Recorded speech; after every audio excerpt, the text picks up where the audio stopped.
This is just a quick video to demonstrate the ceiling lamps that I just installed in our Sprinter. These are installed in a Sprinter 144, a 2017 model. I've got 6 lamps total. These are made by a company called Genuine Marine. They're a low profile touch activated LED light. And then I added this switch here. On each set of lights have its own switch. So using this switch, I can either put it in the one position in which the lights will function just like the OEM lights would off of the door switch. I can manually turn each bank off with a 0, or I can switch it to 2 and manually turn them on via the auxiliary battery, where 1 operates off of the starting battery. So that gives me a few different options depending on how I want to use the lights. You can see here, if I turn it in manual mode, the lights will come on. There's the center two. They're touch activated, so they're, again, if I touch it, it'll go off. Touch it again, it goes on. I can press and hold it to make it bright. Press and hold it again to dim it.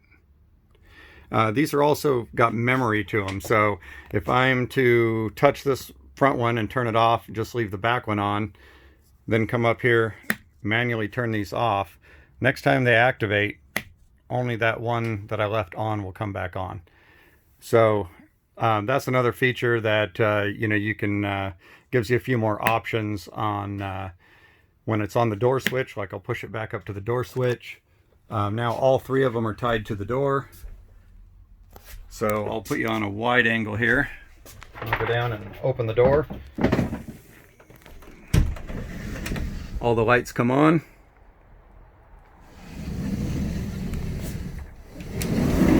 Close the door, and they'll time out just like the factory lights will.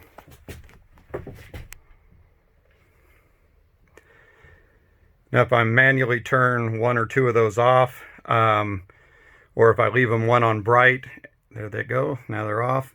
If I leave, say I was to control this one, make this one brighter, make that one dim, and turn that one back there off, next time I open the door, they'll remember that, and that's exactly how they'll fire up again. So there again, between the switch and the memory on the units themselves, you get quite a few different options. You have to excuse the headliner, just getting it in today. I haven't quite trimmed it out and finished it up, but cool. And they are available if you're interested in these. I purchased them off of Amazon. They work really good for the Sprinter conversions.